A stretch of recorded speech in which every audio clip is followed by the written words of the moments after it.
And hello everybody, it's I, Heroscaper, here at Gencon, live at the Heroscape booth. Let's go see what they have to offer.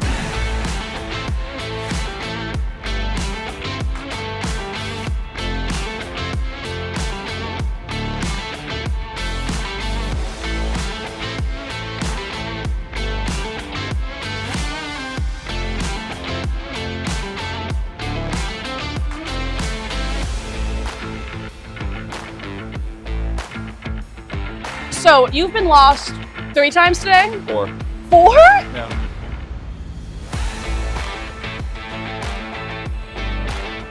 Now, some of you would argue that it's far too late to be talking about Gen Con. I mean, it happened over a month ago, the major Heroscape news has already been reported, and pretty much the overall mindset has collectively moved on. The proverbial ship has sailed. And to that I argue, yeah, I mean, you're pretty much right. I'm characteristically behind schedule on this one, having gotten delayed with various technical issues, life, and Pokemon. But here I am. I just decided to focus, batter down the hatches, and actually talk about my experience. Honestly, there was lots of really great things that happened, and it'd be a shame, at least in my opinion, not to talk about it. And while I am a bit behind the curve, let's remember that time is just a mere construct. And I, the Heroscaper, hardly dare to defy it thus so. I mean, I also just have a bunch of stuff I want to talk about, and the memory is just taking up too much space on my computer, so it's got to go somewhere. So I'm making that all your problem. So I encourage you to disregard the construct of time, journey back with me, and I'll regale my adventure, which truly, indeed, was rather timeless.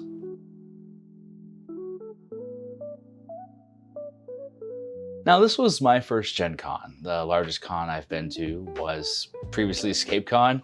The 85 people present at Escape Con were but a mere drop in the bucket compared to the 70,000 plus people at Gen Con this year. It's a big event, and me as a person am not good with crowds and crazy amounts of people. So it was a bit of courage kind of packing up my stuff, going the road. I honestly don't think I ever would have gone.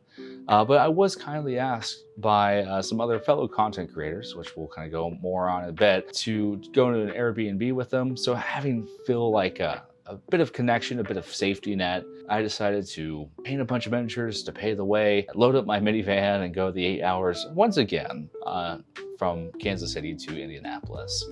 And the road there was filled with storms and getting lost. Dude, that's ridiculous. And I was even pulled over by a cop as they were trailing me for 100 miles on a country road. I couldn't figure out how to turn off my windshield wipers, and they pulled me over and they're like, "Are you okay?" was their first question. To that answer, I didn't really know how to respond. Not getting the ticket, thankfully, I journeyed on and met up with Hexhala, both Rowan and Adam, as well as Tales of Valhalla, otherwise known as Ryan. I told you there's a grill. Go get out in the rain. It'll be fine. Oh, Rogue has emerged. Yeah. Well, I mean, I thought I was at the right Airbnb. I started to unload my stuff, and I noticed them walking, waved to them, and they're like waving me down rather urgently. And apparently I was about to unload at just a random person's house. So thankfully that was the first of many times I was saved on this trip by Hexhala and Ryan. I can do a lot of things really well. If you want me to paint or know obscure Star Wars lore or Heroscape information, I'm your guy. Navigation, details, time management, not my strong suits. But as I mentioned before, I kind of was meeting up with them. We couldn't decide on the name. I pitched Midwest Maniacs, there was the Hexhala House, there was the Creator Conclave. None really stuck. It was the place where we all decided to gather together to help each other get to the con in one piece and make that sweet, sweet, delicious content. Made it into downtown. And you know what the best part of making it to downtown is? Parking! Finding parking! Building and architecture. So after unloading all my stuff, getting into the room of the place, we started building a map with all that Heroscape terrain I bought. I didn't bring a lot of pairs of clothes, but I did bring a lot of my terrain, which, you know, I have my priorities set for this event there. So I started unloading my terrain. We wanted to make a map for that sweet, delicious content I mentioned before. So I started building a map, the casualest of casual maps, with no rhyme or reason that would make the hardcore competitive map builder shudder at the sheer sight and scope of this map. I'm sure Hexala will be making the video of that playthrough as we eventually had time to get a game going, but you know, it's not my channel. You got to check out theirs. You know, you got to go elsewhere if you want to see that stuff. But it was a fun game. I ended up with a single crab going around and doing crabby stabby shenanigans, and we invented a whole custom rule set to enable me to play longer, you know, much to my chagrin. One other important event before the con that I want to talk about is the Warden Dinner. Pretty much Renegade decided to have their wardens pretty much meet together at a Fogo's. You know, if previous viewers of my EscapeCon retrospective know I like Fogo's, so I was happy to go for the comped steak meal and interact with the various people that make and contribute to the game. You know, the wardens are various community members, so it was an honor just to be invited. I mean, of course, there was a scheduling issue, so I was kind of elbow to elbow with like 75 other people in the waiting area of a too small space as the, you know, tables were being cleared. I'm sorry to the waitress I kept on bumping into. It was a bit of a sensory overload and I was not aware of the surrounding. Both Hexala was there as well. And we were both just trying our best not to be overwhelmed by the noise and the claustrophobia. But once we finally got sat down and kind of got to our tables, I was just kind of overwhelmed, I guess, by where I was at. You know, it was just honestly a way for Renegade to say thank you to those who contributed. Both the staff were there as well as those wardens I mentioned earlier.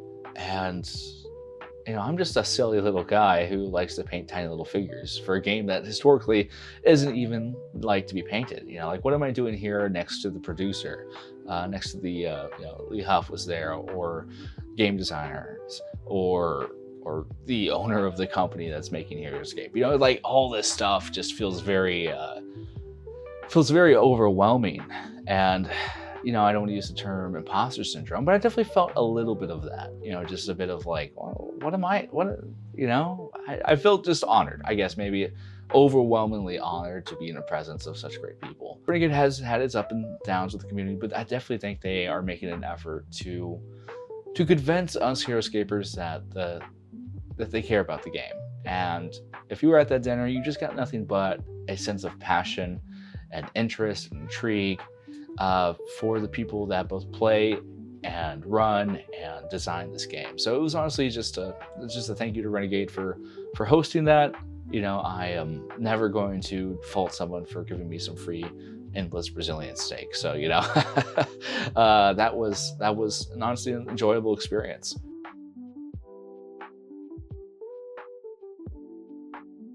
So after a veritable meat coma, and surviving downtown chaos and half a mile away parking, I finally made it to the con. I entered into the Lucas Oil halls, overwhelmed immediately by just the sights of thousands of like-minded nerds and gamers.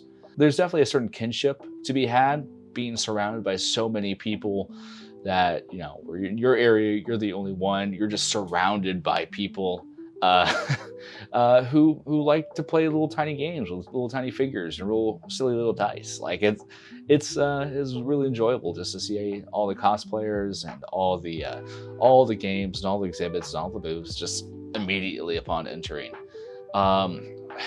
As mentioned before, I am a bit of directionless, aimless in my travel. The first day there, I wandered around so much I got lost 4 times. For some reason, I feel responsible for you. I was following Tales of Valhalla, but it was apparently just another white shirt man with long hair for the other side of the hall. I lost Ryan. And then And then I got lost from Hexhala several times, to the point where they told me to sit down at the Heroscape Convention Center and not move. So yeah, I got lost a couple of times. I needed a leash to not wander off. I just got distracted by all the shiny little things, and then didn't know how to make my way back like a lost little puppy. But like I said before, the Heroscape had a very big presence. They were on the tote bags. They had a big booth and part of the exhibit, the playing hall. Heroscape, I think just at Gen Con, you immediately felt like they were there to play. Like they were there to make a name for themselves.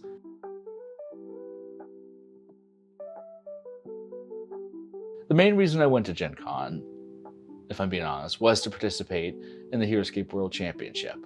The prize on the table beyond memorabilia, trophies, etc., was to have your name put into an anagram of an official Heroscape character. As a lifelong Heroscape fan, I could think of no greater honor, and that was the prize I was here to win. Spoilers, I didn't win it. I didn't even get close. But I tried regardless. So I had to enter into the entry heat, as I did not get first place in a prior tournament I was at, only getting about 4th. So after receiving my requisite prizes, my awesome shirts, and my champion level Raylan, which were prizes just in itself. I mean, the shirt really is awesome.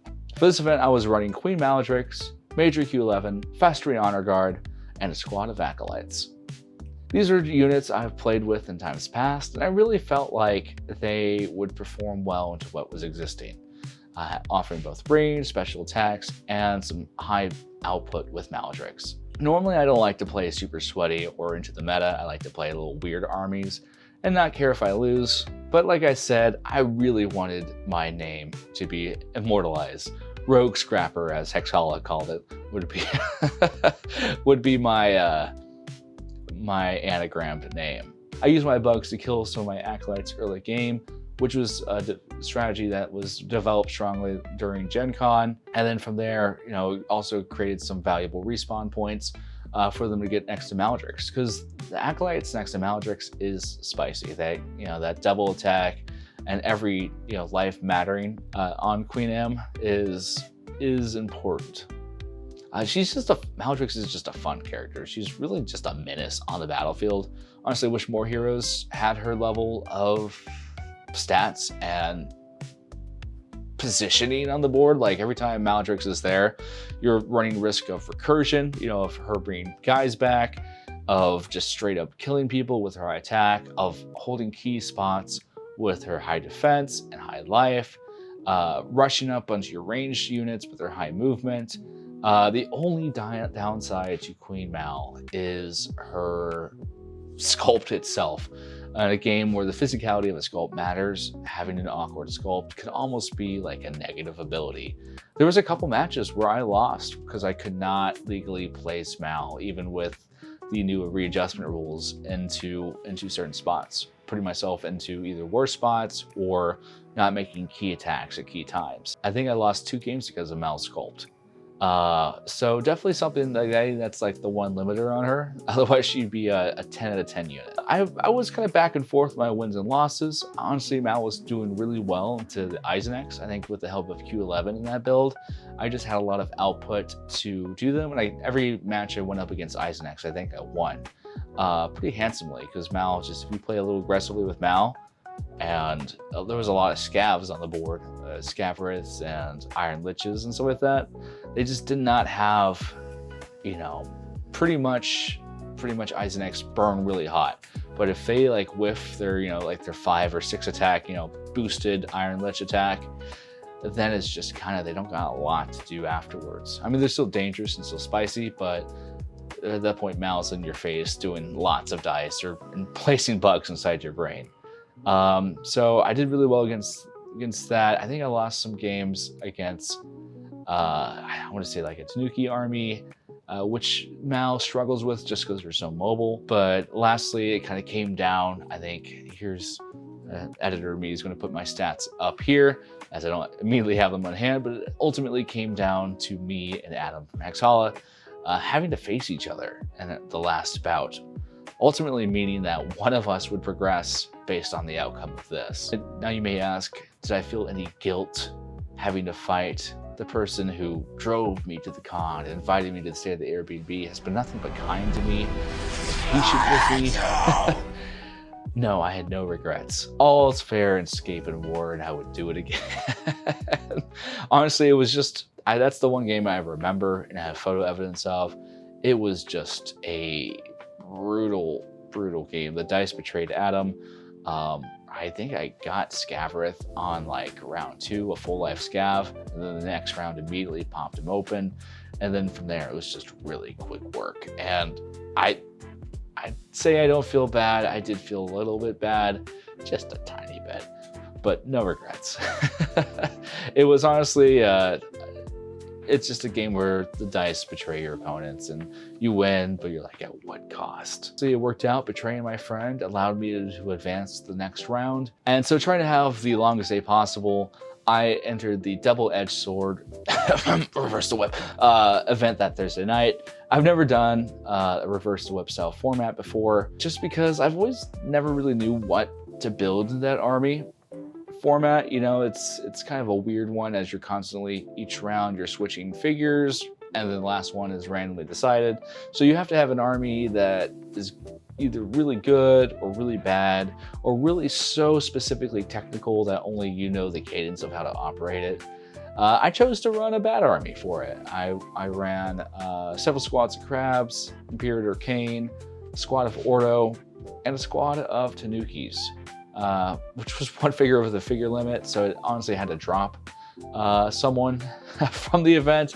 So my opponents always had a tough choice of which reject to not have in their army. It turns out I'm really good at building bad armies. Like that's my secret strength. That explains my current loss record. Is I'm bad at armies. And I kept on getting matched up on the flip rounds against really good armies. So I remember I was like facing up against Scourdire armies and Eisenach armies, and pretty much they had to run my jumbled mess of nonsense while I got to run their good army. One memorable game was against Mega Silver, who also decided to bring a bunch of crabs. And ultimately ended us fighting over a glyph of Wanok and each killing each other's crab, building this giant lava pile around this cliff. The crabs are kind of goofy, I'm not gonna lie. I get why people react the way they do. Honestly, and part of me brought them to reverse the whip just to be a little bit of a booger, because people had to like get all my tiles, and it's a little bit burdensome, but they're kind of fun. I'm not gonna lie that they're a little fun to have on the board, terraforming just whole swaths filled with lava, but they are a little bit bulky. Thankfully, Mega Silver decided to mark their lava, as it's easy to get that mixed up with multiple squads of opposing crabs as well. But yeah, that was a fun match. I think I ultimately lost that one down to points. Or no, I won that one down to points. So honestly, I think I did pretty well in the overall event. I think I got 6th place out of everyone participating, you know, which was honestly pretty happy. I was surprised to even hit top 10, considering I just kind of like looked in my box of figures I had on hand. I didn't even like plan it out. I just randomly just grabbed some crabs and figures I figure I'd never get to play with too often. You know, Imperator Kane has been gathering dust, even though he looks so cool. And I just wanted to play with my fun guys. And honestly, it kind of ended up working. Sometimes I think you can over prep and over analyze, and sometimes it's nice just to have some fun wins under your belt. Now, having betrayed my friend and seeing my eternal rivalry with Hexala, I made it to the next day, i.e. the tournament proper. As Steve Martin famously said, "You're playing with the big boys now." Playing with the big boys now. Oh, that's pretty. Prepping for the tournament, I was back and forth on choosing which army. It is now 1 a.m. and apparently either Rogue is technologically illiterate or his computer just hates him. Having went through the heat, Q11 honestly wasn't pulling his weight with the current meta. He kept on failing due to some pretty significant whiffs all the previous days, so my confidence in him was shaken. I am kind of a Q11 main. I play him a lot as I like his toolkit, but honestly, just the dice were not liking me with him. Like the whiffing on 6 repeatedly times throughout the day is just not not a good feeling. So, you don't have a lot of breathing room. Like, you can do a little bit of damage, like if he gets going, or if the dice don't hit through. But if you're just not rolling good defense that day, he's half of your army, a little bit less than half of your army right there. So I decided to drop Q11 and not to go with the acolytes too much. And I just didn't know what to do. I figured commons were the name of the game, and again, I'm trying for the prize, so I went with Nukies ×6, Mal, and Festering Honor Guard. I honestly think this is one of the armies that made it to finals. So I think the army build was correct. I think it was just user error ultimately that didn't get me through. I honestly had several games where I was in a winning state, doing really well. A couple bad decisions, a lot of bad rolls. Ultimately, just kind of got me out of the tournament. I think I won 2 out of all the matches. I won 2, causing me to not advance on to the finals or semifinals, onto day 2 of the tournament, and ultimately dashing my dreams of having Rogue Scraper become available you could buy. For now, there's always next year. Honestly though, I wasn't even mad. I always have fun playing, even when I'm losing. I do wish I went a bit higher to the next day, just to kind of feel like I was with the big leagues, but honestly, it opened up the rest of the con for me. I was able to enjoy the con that I was at, besides just Heroscape. So I was able to use that time to explore some more, get lost some more, get a bunch of paints and visit all the booths, and just have a good time actually enjoying it. Honestly, another reason I'm glad I didn't advance further is it just looks so intense. In the words of Rowan, you could hear the buttholes clenching from the sheer stress of the tournament. And you know what? I'm glad I saved a bit of gluteal muscle in that regard. I decided to do one last event, and that was the all-time format. Pretty much the event where the gates of time are lifted off, and you could play with any legal classic Heroscape unit. Looking to build this army, I just knew I had one choice, a chance to flex my collection that has taken 2 decades to build, a collection that's finally tenured, and probably my entire liquid asset. I decided to run Ashigaru. the Ashigaru Swarm. 3 squads of Yari, 3 squads of Harkowitz, dropping 1. Because I mean, this is one of the few times that you can run where the restrictions are banned both on figure units as well as high figure count. It was a 24 figure limit, which you don't see too often in modern tournaments. But I mean, I just wanted to run it. I never had a chance to run it to that extent. I surprisingly had all those units on hand, having acquired several through lots over the years. It's the all-time format. You gotta flex a little bit. I was tempted to bring Wosaga just to just add to the mix, but I don't think she's that good. Honestly, it is one of the most expensive, costly, play to win events possible, since you can only use official units. There's every match, there's a good $300 to $500 on the board at minimum from figures. Someone was running a dwarf army, I think, and that was a lot of money on the board, even more so than the Renegade Classic. The matches were fun because you kind of had this no holds bar level of just shenanigans open up, but also it did cause games to go to time a bit, just because people were doing 8 activations a turn. Galad's Blast were very popular. I fought against a couple of those. I fought against someone who didn't realize the extent of the common swarm and brought bears.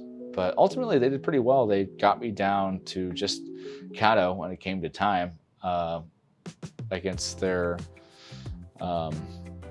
samurai. And then my most favorite game I played against was against a zombie swarm, which is a really fun scenario, because I have my Ashigaru. They are able to hold the line with and fire. I shot down 3 or 4 squads of zombies as they approached me. I think they had like 8 squads, a full 8 squads of zombies.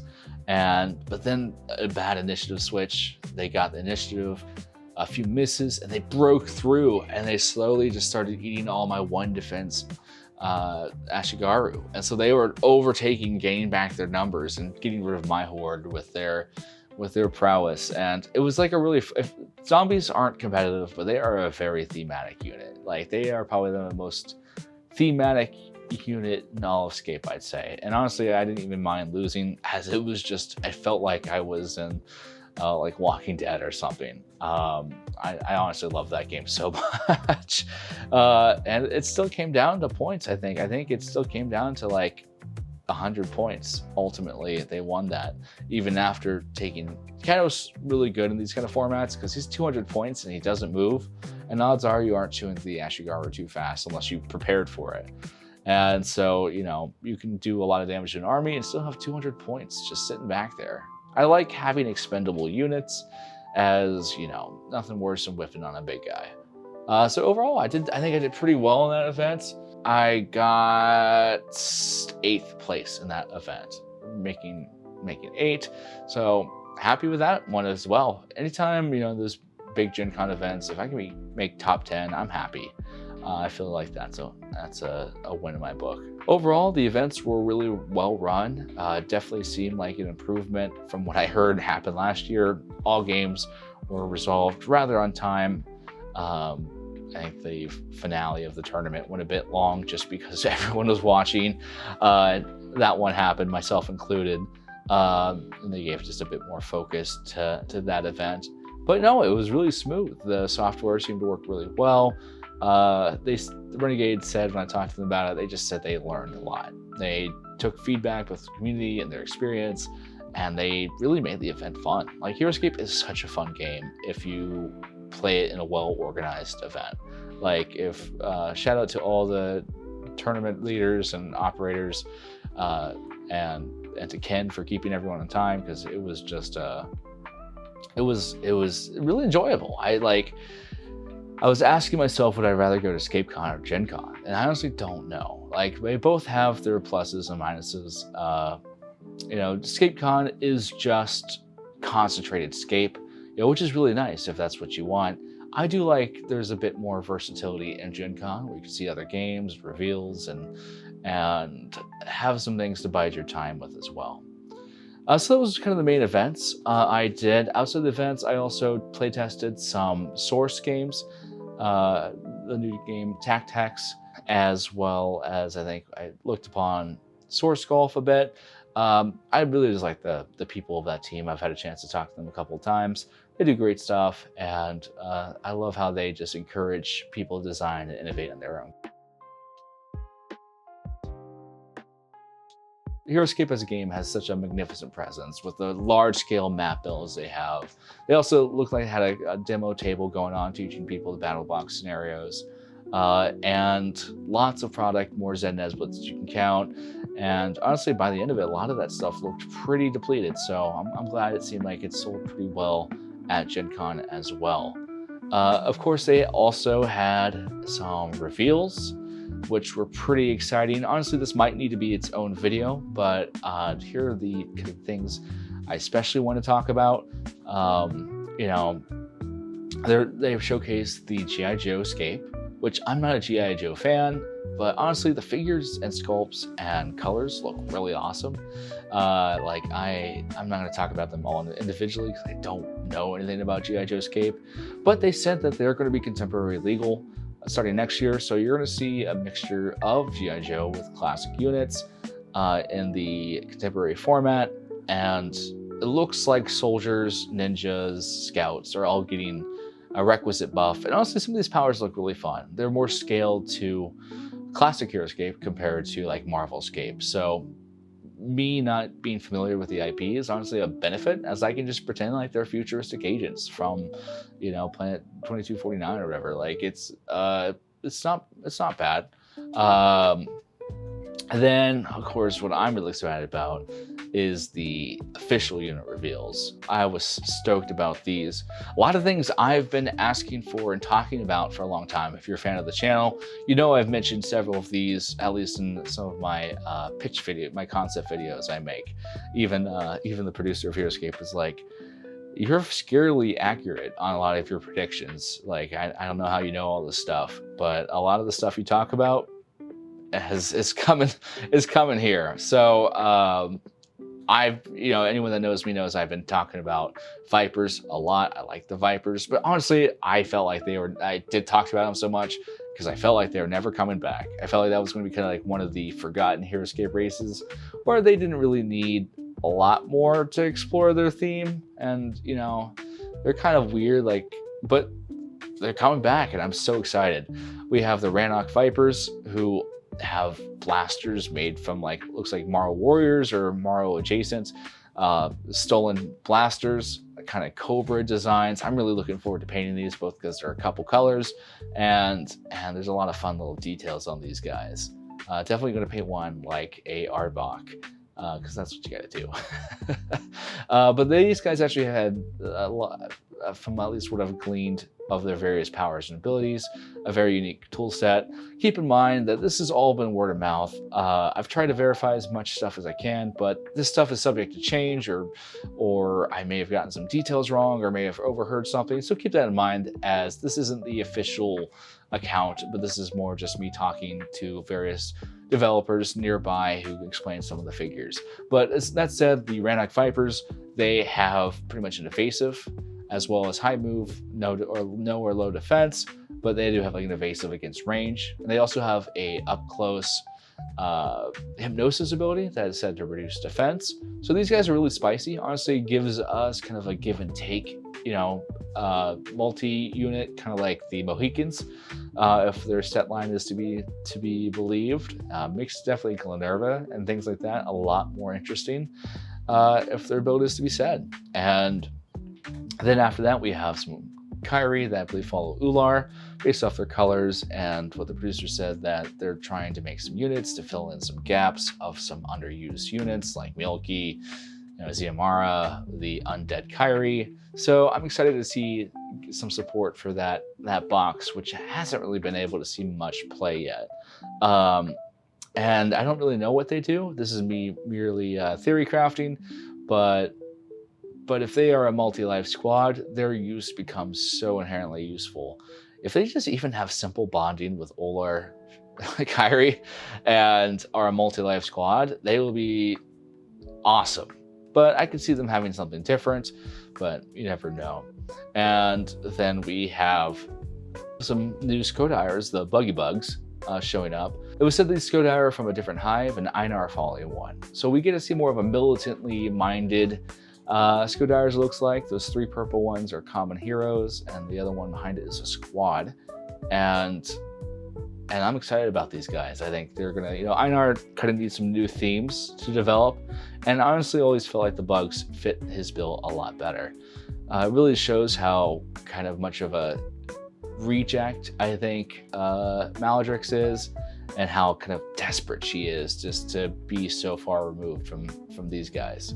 I could foresee us getting like another hive queen like Maladrix is, kind of like an opposing proper queen.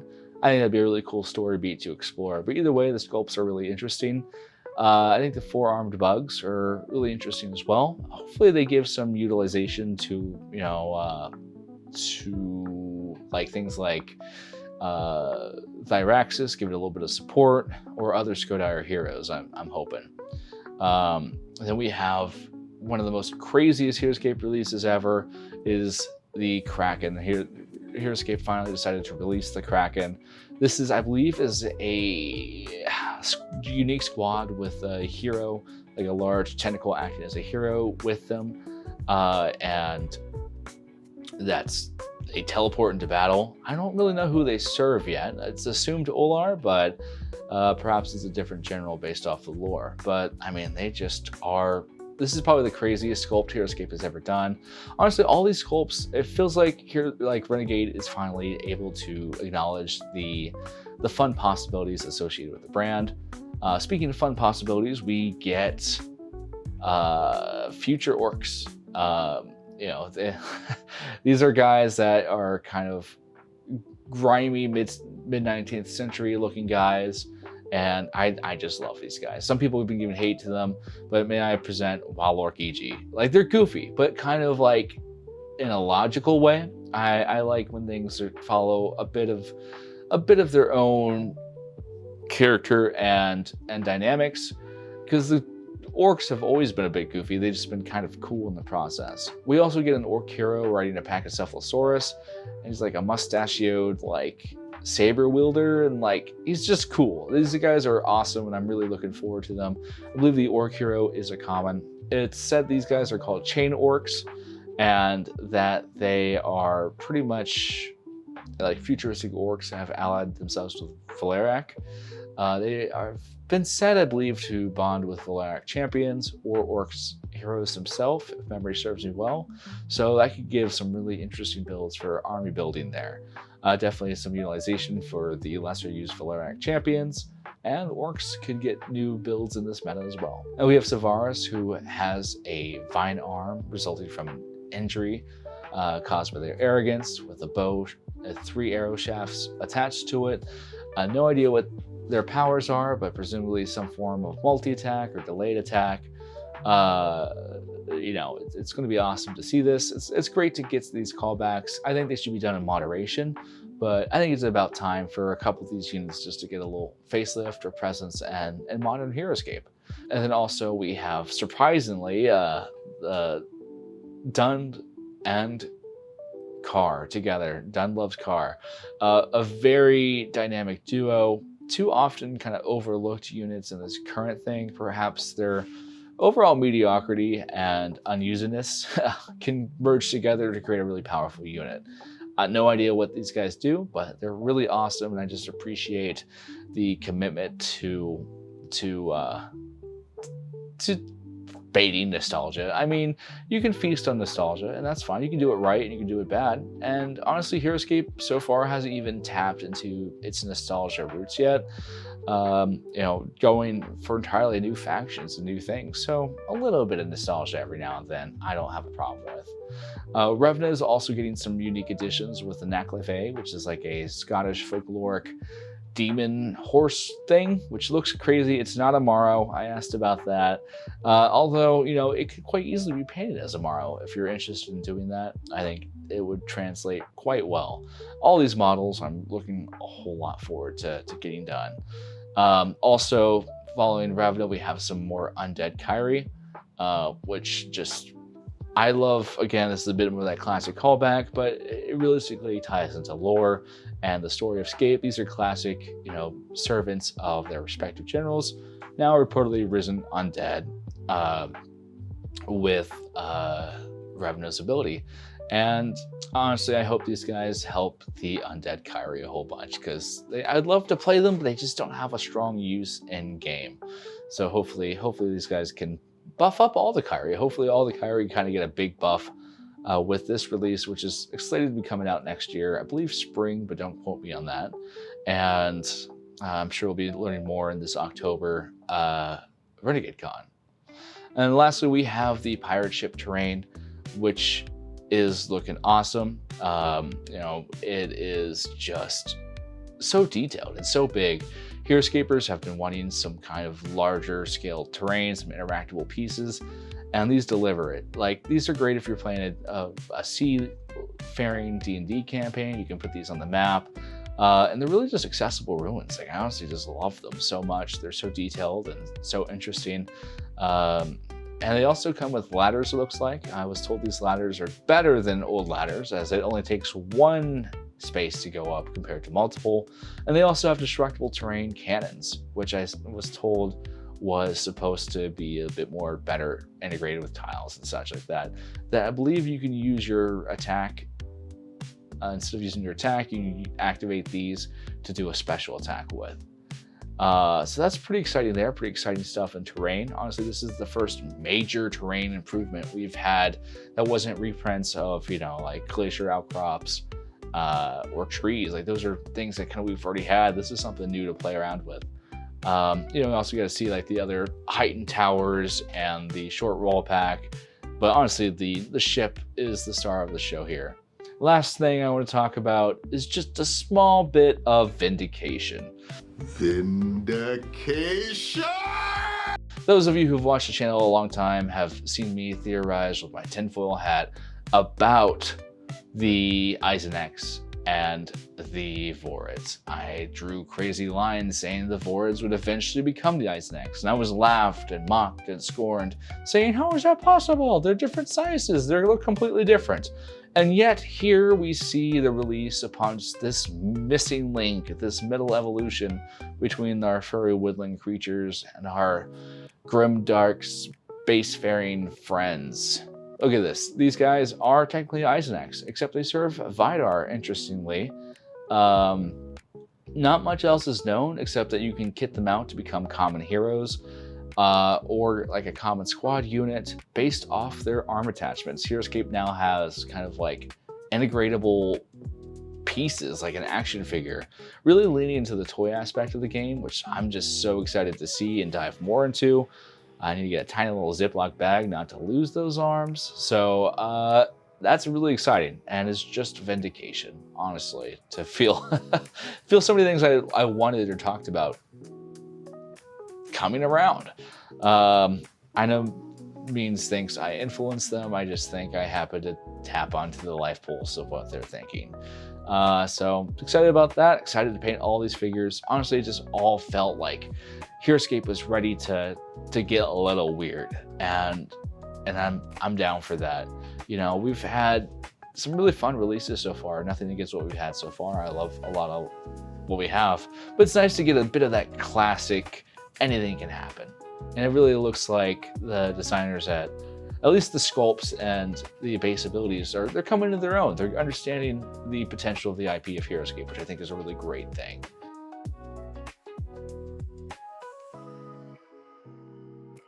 And so that's pretty much it. That's my time at Gencon. I had some of the best food I've ever eaten via food trucks. I had some great time with both Hexhala and Ryan from Tales of Valhalla.